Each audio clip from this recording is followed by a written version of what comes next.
होता है, जैसे ईश्वर के लिए हमें मूर्ति की आवश्यकता नहीं होती है। ईश्वर तो जहाँ आँख बंद करके देखेंगे वहाँ उपस्थित है हर जीव में, जैसा कि गुरुजी समझाते हैं, हमें सिखाते हैं। हर प्राणी में, उसमें कितनी भी बुराई हो फिर भी उसमें ईश्वर है, उसमें कहीं न कहीं अच्छाई के रूप में, एक जीवात्मा के रूप में ईश्वरीय शक्ति विद्यमान है। लेकिन हम इंसान को अपनी भक्ति को रूप देने के लिए मूर्ति की आवश्यकता होती है। बस ऐसे ही एक छोटी सी प्रस्तुति है इन बच्चों के द्वारा। अगर इनसे कोई गलती हो जाए तो उसके लिए दिल से मैं सबसे क्षमा याचना करती हूँ।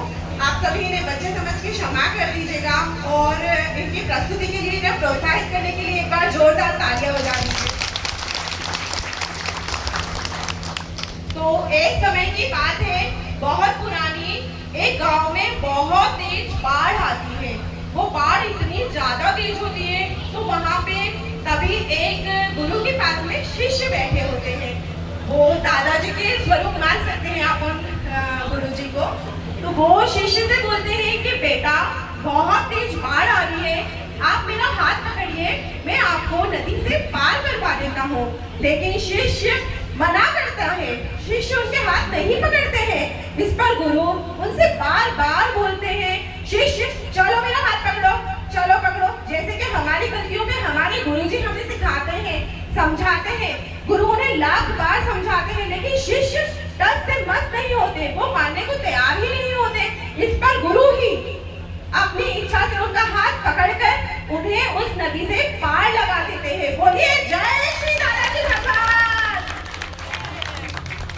फिर जब नदी के पार जाते हैं तो गुरुजी पूछते हैं अपने शिष्य से, तुमने मेरा हाथ क्यों नहीं पकड़ा?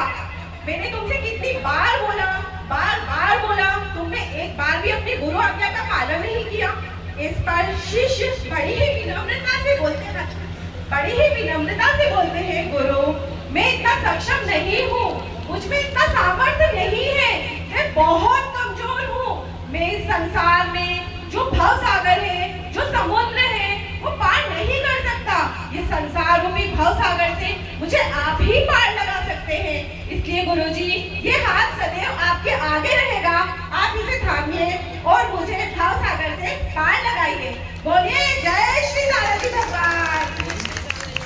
इस कहानी से हमें ये शिक्षा मिलती है कि हम में इतना सामर्थ्य नहीं है कि हम गुरु के पास जाएं।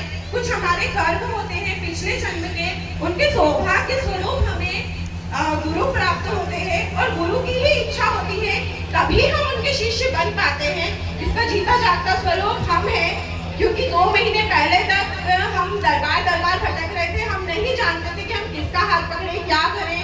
लेकिन जो राममानस यज्ञ हुआ था मिनाल में, उसके फलस्वरूप हमें सौभाग्य मिला कि हम परम पूज्य दादाजी के और गुरुजी के शरण में आ पाए और हमारे जीवन का उद्धार हो रहा है और आगे भी कंटिन्यू होता रहेगा।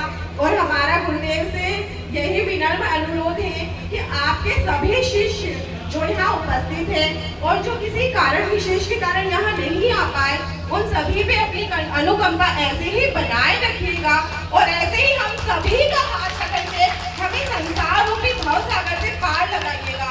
क्योंकि गुरु हम आपके सामने वो लोहा है जिसपे हवा धूल मतलब बोलते छल कपट और भी न जाने कितनी जंग लगी हुई है। तो हम वो जंग लगा लोहा है, लेकिन आप पारस हैं, आप छूइए और हम सभी को सोना बनाइए।